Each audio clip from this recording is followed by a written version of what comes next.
Alright guys, so now we understand how the game works. Now what we need to do is we need to break down that problem into small bits, right? When we have a problem, it's very overwhelming to just like tackle it like just, okay, here's the problem, I'm gonna try and solve all of it all together.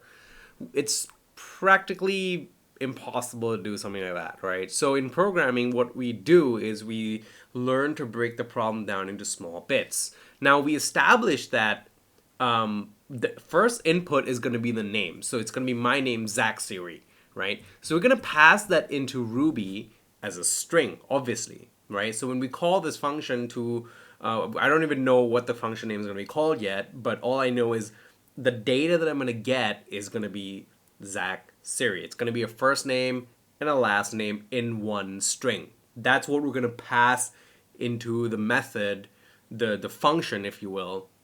And the function has to do something to break the connection, break the first name and the last name and break it apart so that we can know. So basically, we can get the data that we need from the first name and we can get the data that we need from the last name. What's the data that we need from the first name? We need the first letter, which is in this case Z. Why do we need Z? Because so we can compare it to the mapping of the names. Because that maps to Jojen, right? Based on our previous slides. So, and then S maps to Tully, House Tully, right? If you remember from the previous episode. So we need to extract that piece of data, right? Those two pieces of data, right? That's what we're going to do. And in this video, I'm going to be showing you guys how to do this, right? So we're taking this problem, we're giving it a context. So, we're giving it a problem. We have a goal to work towards, right? And then now we're going to actually implement this, right? We're going to try and solve this problem in Ruby, right? So I'm going to switch over into the terminal and then we're going to start working from there. All right, guys. So very basic. I'm going to go into the Ruby, interactive Ruby over here. And what we're going to do is we're going to say name equals Zach Siri. So you can use your own name. That will work perfectly fine. I'm sure I don't have to mention that. So here we have the name, right? Imagine we don't have to worry about all the extra stuff yet. We don't have to worry about how all gonna fit together yet. We just need to worry about this one problem. We'll go one problem at a time. We have this name now, which is a string of Zach Siri. So how do we split it? Well, as it turns out in Ruby, we can split strings. And we can use like, for example, a pattern. So over here we have this space in between the first name and the last name. We can say, hey, Ruby, whenever you find a space between the strings, break them apart. Break the string apart over there, right? So the method that we use to do that is called split. Let me show you guys. Name.split. And then here I'm going to pass in the space, right? So this is actually the space. Now what I can do now is hit enter and you will see that it's broken apart the name. So now we have the first name and the last name. So based on our slides, the next thing we need to do is we need to get the first letter, right?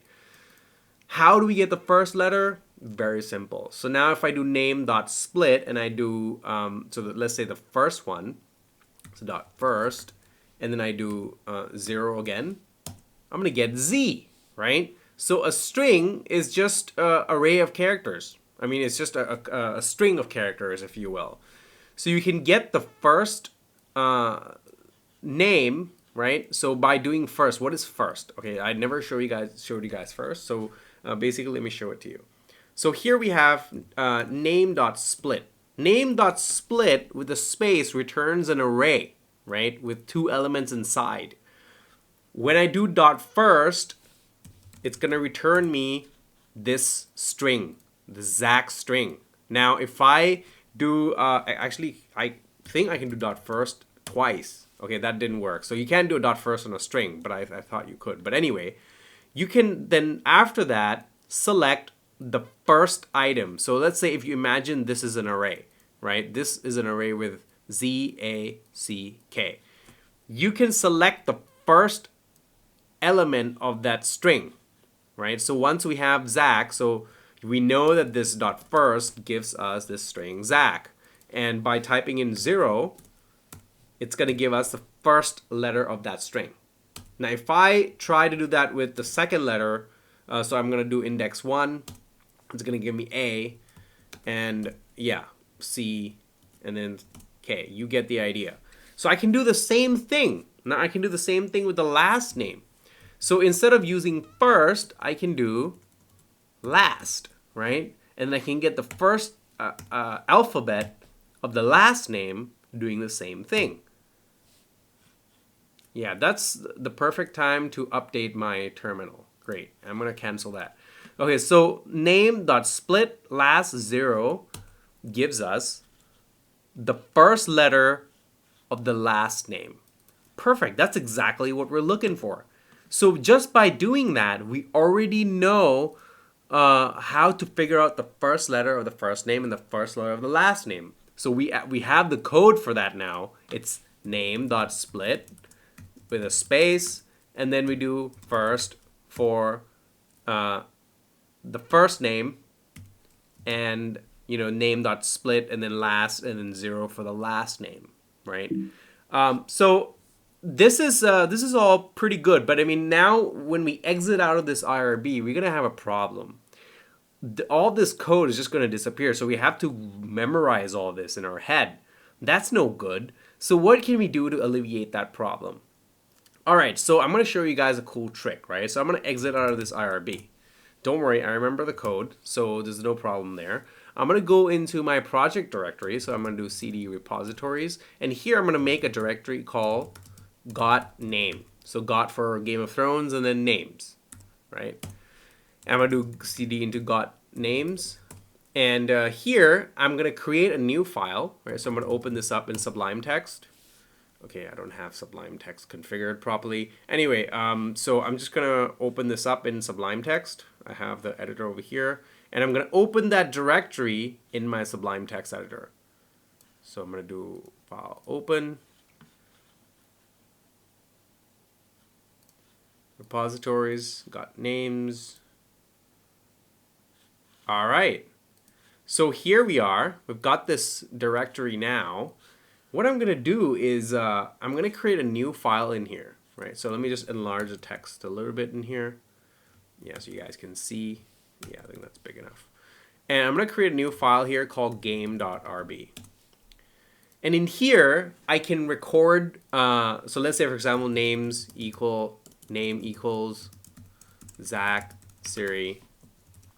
And what I can do is I can say first letter, first name equals name dot split, and then first, and then 0, right? And then last letter, last name equals name dot split, and then space, and then last, and then 0. Now, just to see that everything is working, I can do puts first letter, first name, just like that, and then puts last letter, last name. All right, so how do we run this code, right? Very simple. I'm going to head back to the terminal, and I'm going to ls. I can see this game.rb. What I can do is ruby game.rb. Bam, I get Z and S. Perfect. That's exactly what I'm looking for, right? So here is a new way of running a Ruby scripts that if you're not having experience with Ruby, this is something new for you. So this episode, I want to keep it simple. Just take a very simple problem, break it down, and I'm going to show you guys how to run Ruby code from the terminal without going through the IRB, so you can record all your work in a file just like that. And we will continue on this in the next episode. Thank you very much, guys. I hope you guys found this useful. Like this episode if you like this episode. Subscribe to the channel if you haven't already subscribed. There's a lot of cool stuff coming. So I want to keep this very simple for beginners, newcomers to programming who have never programmed before. All right, guys. Thank you very much for your support. I'll see you guys in the next episode.